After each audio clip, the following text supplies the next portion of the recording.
Hey everybody, just here on our first webcam for the Texas state and local government. I'm going to start with Chapter 6 on interest groups and lobbying, probably move into legislature before I can come on back. Surgery I guess went well. Still hurts like hell to get up and down, but hey, feels a little better today. We'll see as the swelling goes down. Hopefully everything will just go away.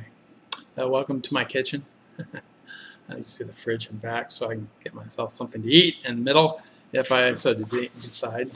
Put the dogs outside, but if you hear barking in the background, that's them. Okay, interest groups. Governor Perry, his legacy for Texas was a highway system called the Trans-Texas Corridor, which he proposed way back when he first got started. It was going to be a tollway system running all through Texas. It was going to bypass the major cities, run alongside major highways. The idea was that it would move faster, and so people would pay for the convenience of being able to speed along without having to stop for congestion in major cities and stuff. There were going to be separate lanes for cars, separate lanes for trucks. The idea was even in the middle they would put high-speed rail, and then maybe even electronics or electrical systems, or maybe even oil pipelines down the middle.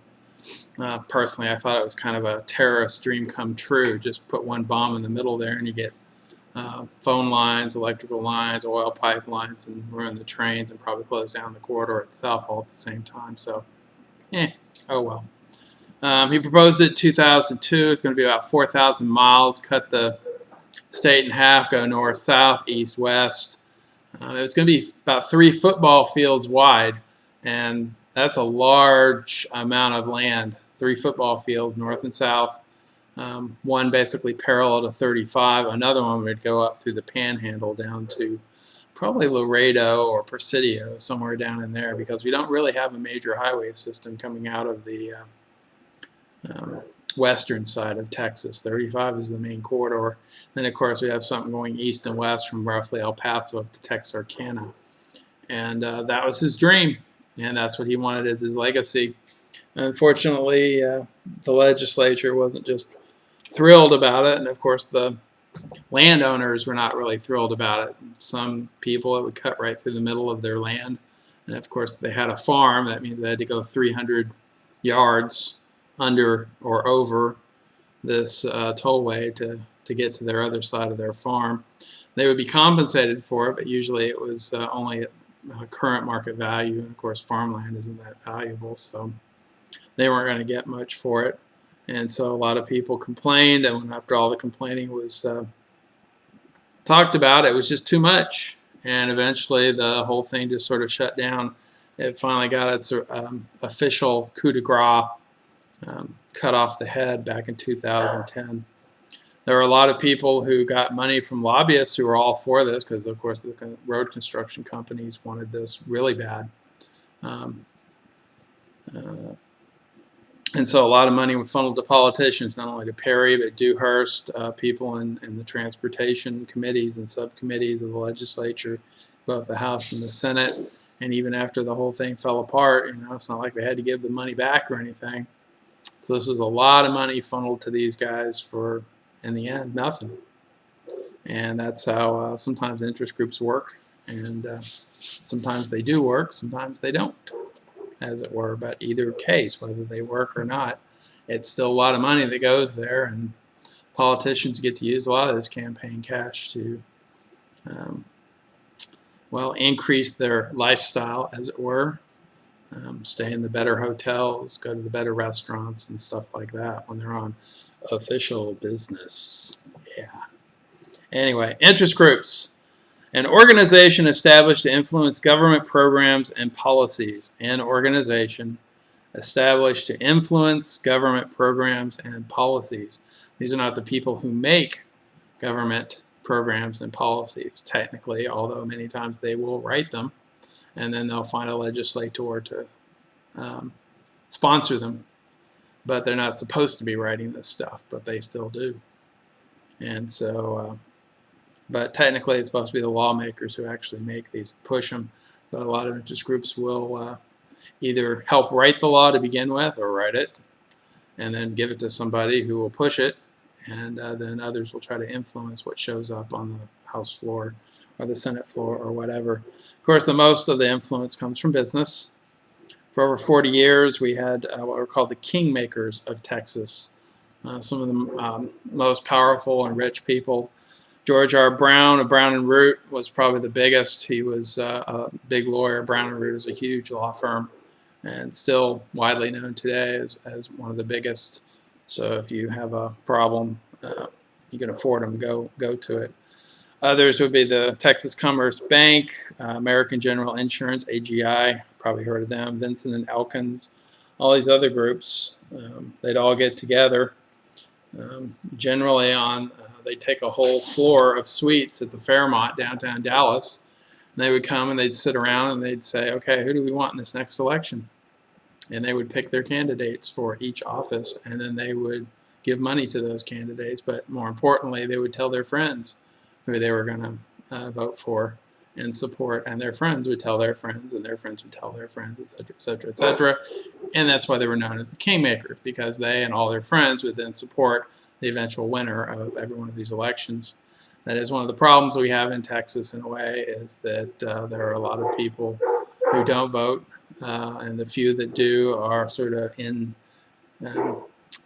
plugged into the system, and they're kind of told who to vote for, or you can see who to vote for, and that's what you kind of get. So anyway, we've long held a lot of power in Texas, has shifted from major groups all throughout. One was the Grange.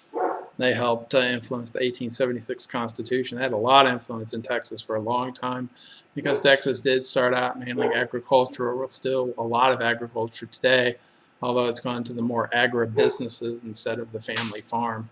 Family farm is sort of is dying out. There are very few of them left, and the few that are left usually are kind of huddled together in order to compete against these great agribusinesses, so they don't do that very well. What do interest groups do for us, or for the legislature for that fact? Well, 6 things. They provide expert information in specialized fields. They are experts in what they talk about, and they generally are welcomed by the legislators, because legislators don't have a lot of time to do much research, so they do rely on interest groups to provide research. And of course, at the end of that, their expert research, they then get to put their little spin on it. Now, of course, this is accurate knowledge, accurate information that they send, because if they're ever known for providing inaccurate information, they'll be sort of what they call blackballed. Nobody will ever work with them again, which they don't want to have happen, of course. They provide campaign funding. Number 2, campaign funding.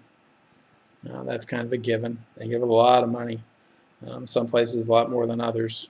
Anywhere from usually $500 to $1,000 to $2,000 is about the average. When you get a lot of these things, it adds up pretty quick. Every once in a while you get somebody who just gives you a huge amount, but that's pretty rare. They're the whales. They supply votes to candidates from their endorsements. This is why endorsements are so critical to many candidates, and why they always seek them, because special interest groups will tell their candidates, hey, we endorse this candidate because they believe what we believe. And so that's a good perk in their favor, so that when these people, if they go to vote and they're part of this special interest group, they will take the special interest group's advice and vote for certain candidates. They also help mobilize their voters. Along with the endorsement, they usually send out newsletters saying, hey, it's voting day, get on out and vote, da-da-da-da-da. They usually send out a lot of emails as far as that's concerned, to try and get their voters out, especially if it's something they're really for or really against. So there you go.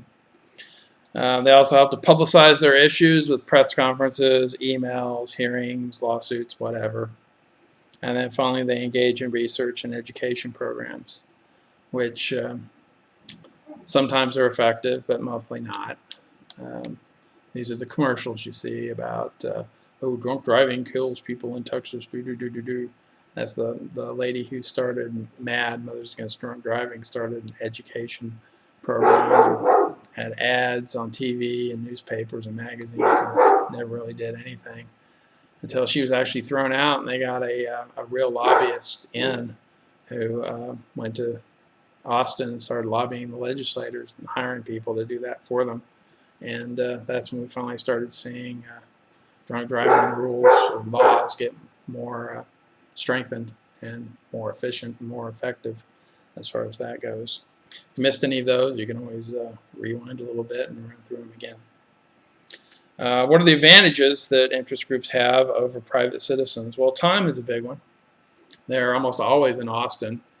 We only go when we're really worried about something, like community colleges have Community College Day, where a lot of community college instructors take their students, or administrators will go and tell them what their needs are, etc. So they expect a lot of community college kids on Community College Day, and Firemen and Police Day, and I don't know, whatever other day you can think of. But throughout it all, the lobbyists are always there. So they always have time on their side.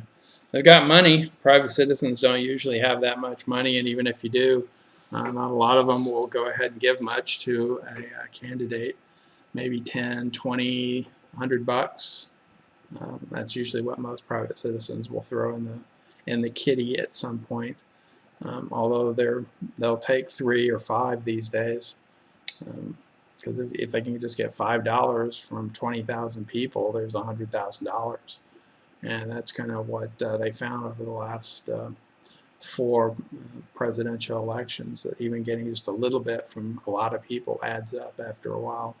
That's how Obama became the first billion-dollar man in the presidency, first to raise $1 billion all by himself, although Bush did pretty good too. So they've got more money and lots of it. Also have the expertise. Interest groups are experts in their field, and so they always have the numbers and statistics to back up whatever they're talking about. And they also have continuity. They're there year after year after year after year. Private citizens come and go, and the lobbyists are always there. And the legislators know them and talk to them, and although they're cordial, they still talk to them all the time. Given a choice between a well-known lobbyist and a private citizen, if they only have time for one, oh, I'm so sorry, Mr. Smith, the legislator doesn't have much time to see you now. He had an appointment with the lobbyist from ARP here, so he's going to see you instead. Yeah, that's how it goes usually. One of the biggest fights we've had recently was tort reform. This was back in 2002, and that the doctor's insurance medical malpractice was way up there, and rates were continuing to go up because there were a lot of medical malpractice lawsuits. It's like anybody had any bad outcome in any medical situation seemed to be suing doctors way back when.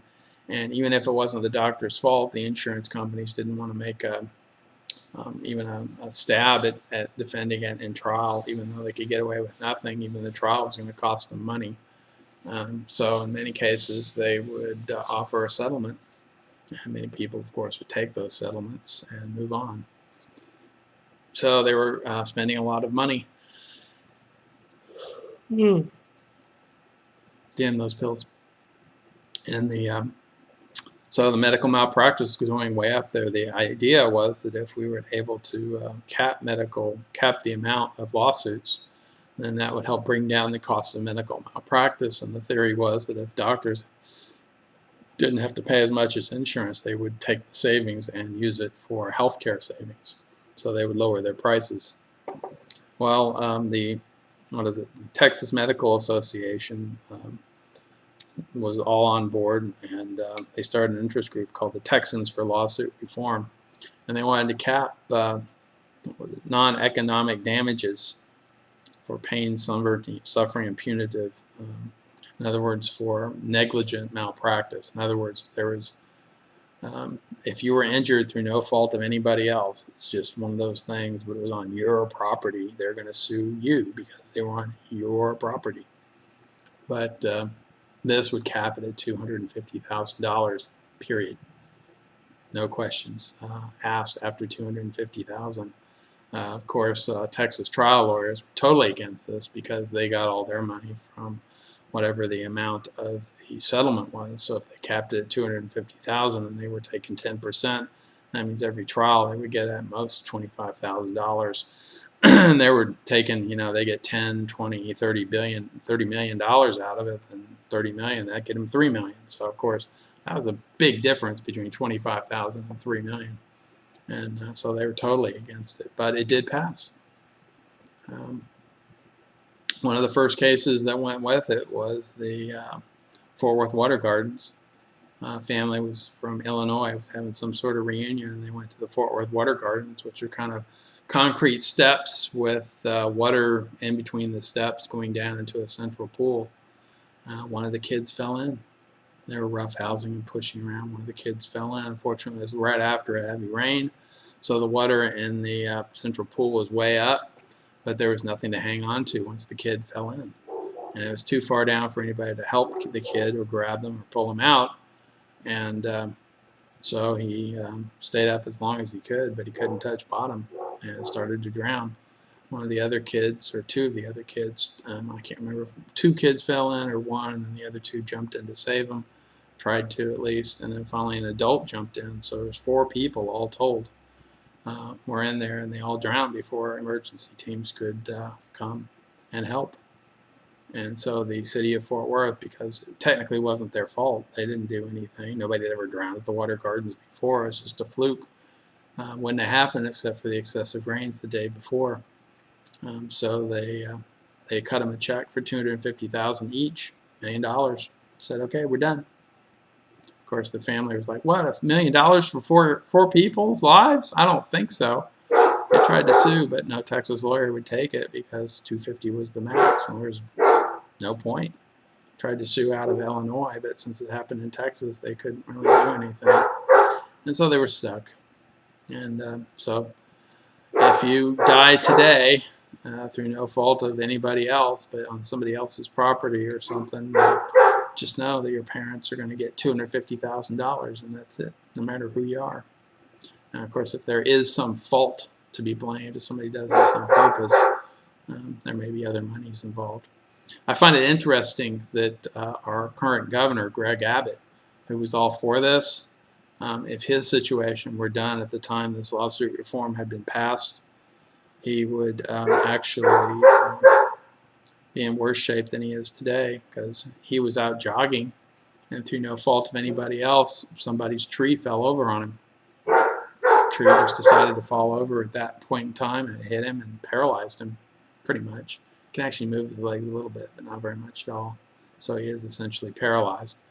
But if that went under this tort reform, they would have stabilized him medically, given him $250,000, and said, you're on your own. Since it was before tort reform, they stabilized him. He gets medical help of any way, shape, or form for the rest of his life, and he also gets a yearly stipend of some money too. So he's well taken care of. But I find it interesting. He was for this after what the deal that he got. So, yeah, we'll see. The flip side of all this, and if you ever ask anybody about it, they say, "Oh yeah, it's done great. It's done great." It has brought down medical insurance prices. The problem is that the doctors are just pocketing the extra, the savings. They never took down their prices for it because, I mean, who knows? Who cares? When you're hurting or whatever, do you call and say, hey, I need an appendectomy. How much is that going to be? Oh, that sounds pretty high. Let me check around for some of the others and see how much they're going to charge before I go with you. I mean, nobody compares prices when you need surgery and crap. That's one of the things Obamacare has pushed, is that now some hospitals do have to put out some numbers. They're actually looking at those, and it's interesting to see how the same procedure is priced differently throughout the United States. It's like California is one of the most expensive, and Oklahoma is one of the cheapest. Texas is pretty close to Oklahoma, so we're good as far as that goes. But still, it's just kind of one of those things. So It's actually helped doctors pocket a little bit more money and take home a little bit more cash. Hasn't done really anything to bring down the cost of health care. But of course, we can blame Obamacare for that. It's all its fault, right? Yeah. Anyway, types of interest groups. There are lots of different types that we have. The people who do this are called lobbyists. Lobbyists are these paid professionals whose job is to influence lawmakers. Paid professionals who try to influence lawmakers. They are known as lobbyists. The name came from hanging around in hotel lobbies, because when the Washington crowd first got started, Washington, D.C., there weren't a lot of homes, so a lot of legislators lived in boarding houses and hotels, and the interest group representatives would hang out in the lobbies and get them when they first came down for breakfast, or right before they came upstairs after dinner, or they'd treat them to breakfast or dinner or something like that. So they'd hang around in lobbies a lot, so that's why they're called lobbyists still today. They all have offices in and around Austin, and they all have their own full-time staffs. If that's something you're interested in, that's why UT Austin is such a good school to go to. You can either intern for legislators, or you can actually intern for lobbyists. Everybody's always looking for free help. That's a great way to get some experience in the spring term every odd-numbered year. The even-numbered years are election years. So odd-numbered years in the spring term is when you'd want to take off from school and go intern for the entire semester. Maybe they have some program at school so you could pay for tuition and get college credit for it too, for electives or something. But it's a great way to, like I said, get some experience. And a lot of legislators and lobbyists will then hire interns. It's one of those weird jobs that you got to have experience in order to hire, but you got to, before you can get experience, you got to get hired. And so if you don't have experience, they won't hire you. And if you can't get hired, you won't get experience. So it's kind of a catch-22, which is why they all do the internship thing. So there you go. Lots of different types. There are professional groups like doctors, lawyers, and accountants. Everybody's required to join the group in order to practice as a doctor or a lawyer or accountant.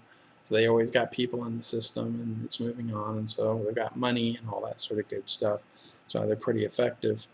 Public employees have their own interest groups, police, firefighters, teachers, librarians, stuff like that.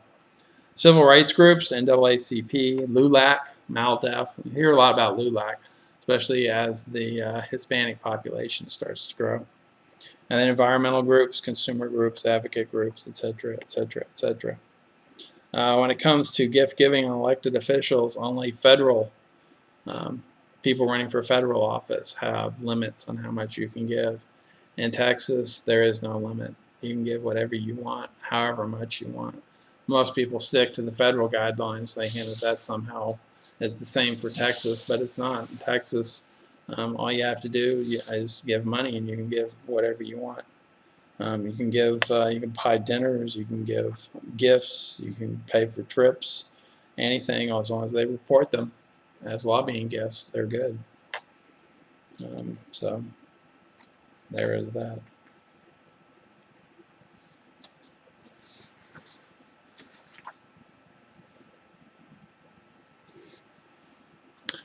Lobbyists are the most common method of trying to influence legislators, and they're very effective in their job.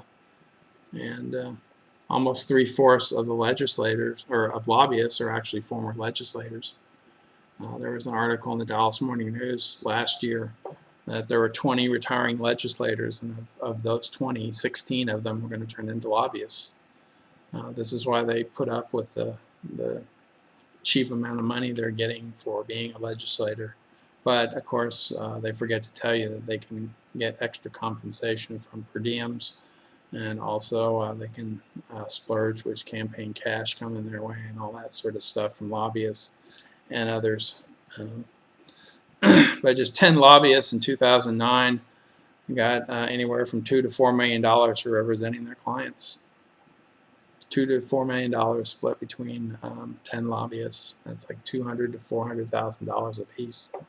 Some may have less than that, and others might have gotten more, $500,000, whatever. and they may not do much, but they usually do, because that's what they hire lobbyists for, or legislators for, because of who they know and what they know. And that's why they're paid so much. They're a twofer. Not just about what they know, but it's also who they know and who they can get in touch with. And since they work for lobbyists, they got all the ins and all this and that and the other. This move from government to lobbying is called the revolving door. It's interesting that you talk about it in Washington, D.C., and oh my God, it's the worst thing ever. These damn legislators turning into lobbyists, and yet this is normal, standard operating procedure here in Texas, and nobody complains about it at all. Nobody really pays much attention to it at all. Many presidents actually tell their staffs, you can't go into a lobbying group until after a year of being away from me. Of course, they usually take away those rules towards the end of the session when they're going out of office, because it's not going to make any difference. A new person with new people is coming in. So, and of course, people got to eat. Yeah, right. Anyway, in March of 2012, there were 1,377 registered lobbyists. In 2011, though, there was 1,836, so 2011 was the lobbying year. That's probably about how many there were in 2013. I expect close to 2,000 in 2015 this year, so we'll see. What do lobbyists do? They can write bills. They've written a lot of bills. It's easy for them to find sponsors for those bills. Once they get written, they provide research for those same bills because they are experts in their field. They find supporters for these bills, not only you, the person who will support, but they find other supporters to jump on board, and then they will provide expert testimony and hearings for the bills. So they pretty much do everything except vote for the bill. And this is why lobbyists have a big influence here in Texas. Since they are part-time legislators, they don't have a time to do much of any of this stuff. Although some people write bills for certain things that they think are a problem. Other than that, lobbyists come to them and say, hey, would you support this bill? Yeah, sure. You gave me some money. I'll do that. Give me some more money later. Sure, not a problem. Okay, we'll go with that. And boom, boom, boom. So a lot of people do that all over. Probably the most notorious lobbyist ever. No, not Chuck Norris, but Bo Pilgrim, the chicken guy. He's the one that does the chicken manufacturing and all this. He had a bill on the floor of the Texas House one time, way back when, that would have made it easier for him to keep his pay his people doing chicken stuff, pay him cheap.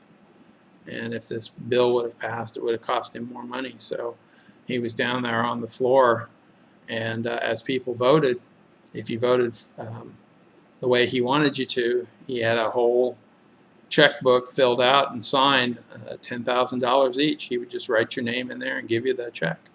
Write your name in there and give you the check. And then you voted the wrong way, and he didn't give you a check. And everybody noticed that, and they started voting his way. Next thing you know, everybody was getting a check. And so because of that episode, now there is no lobbying that is allowed on campus ground, on Capitol grounds, while the legislature is in session.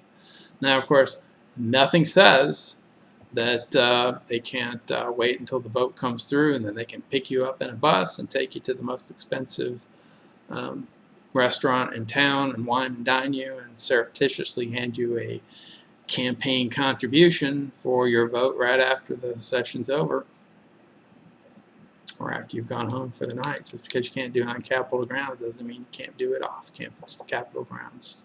So it still goes on. It's just not as out in the open as it was before. Sounds like a good law, but like I said, there is that. So if everybody's going for all these businesses, and businesses have such power, who's for the little guy? Well, one of the biggest, as I said, is the Texas Trial Lawyers Association. They are there for the little guy, especially when they get screwed over and they have lawsuits and all that. There are a few consumer advocacy groups, but they don't have a lot of power. They don't have a lot of money, and they don't get a lot of People don't pay a lot of attention to them and stuff like that. So public advocacy groups don't represent us very much. Where does the money go? Well, as you can see from the graph that they have here, most of the money is going to environmental bills, health bills, miscellaneous single-issue bills, communications, and it's spread out among a lot of the others as well. It goes a little bit everywhere, but a lot of energy bills is where most of the money goes. About 64.1 million goes for lobbying for energy bills. Health bills get a big one too because a lot's going into health these days. What's a PAC? Political Action Committee. This is the only legal way for most businesses to give money to candidates. What can PACs do? They take legislators take a lot more notice of PAC money because it usually comes in one big bundle. So lobbyists from PACs usually get instant access because, hey, I might get some money today, woohoo. They're also, PACs can spend any amount they want on any issue. Every business, every corporation has its own PAC. Generally, almost everybody, especially in administration and management, will have a part of their salary given to the PAC automatically. What most people don't know is you can call the PAC and tell them who to give the money to. Otherwise, the PAC just gives the money to those who they think will help the business the most. But you can call the PAC and say, give my portion to such and such, Joe Blow or Mrs. Smith or whoever. So don't feel afraid to talk to PACs about where your money's going. They also help get out the vote. This is probably the major job of every PAC because they are associated with an interest group and getting out the vote so that their group, so that their people will get and vote for their candidate. That's always the best thing they have. Although incumbents have a big advantage in re-election, they get elected 90% of the time. PACs will still give money to the opponents because you never know when an opponent will beat an incumbent. It happens every once in a while, not regularly, because like I said, incumbents win 90% of the time. So a lot of times PACs will give to both sides. They'll give more money to the one they want to win, but they'll give money to both sides because they don't want to be seen as not giving money to the winner, whoever that is. And even if they don't give money to both sides, they just give it to one and their side loses, you can also always do what's called catching the late train, which is giving money to the winner even after the election's over. Almost every candidate tends to spend more money than they have, put it on their own credit card or something like that, so they can reimburse themselves later. And so campaign contributors are always given extra money even after the election is over because they always know their candidate will need the money, and even if they don't, they'll need it in the future and all that sort of good stuff. Case in point, they give money to both candidates so they don't alienate either one of them. Jeff Wentworth went into the Railroad Commission with a large lead but lost to Donna Campbell after Texans for Lawsuit Reform gave her $2 million and started a negative campaign against Wentworth. So Wentworth lost, and that's how it happens. If you find some good information on somebody and you have a good negative campaign, well, people always say they hate negative campaigns. The truth is they work. And so that's why they always do and keep pushing negative campaigns. Who represents me? Well, as you can see, in many cases, Republicans have the general nod for who's getting most of the money, except in lawyers and lobbyists. That's the only place where Democrats, because of the Texas trial lawyers, it's the only case where Democrats actually have some money and some clout. Other than that, almost every group is pretty much Republican. Finance, insurance, real estate, general business, health, construction, energy, communications, etc., etc., etc. Well, and labor, but there's not much there. All right, so that's it for interest groups. We'll be back later this week with another one a couple days.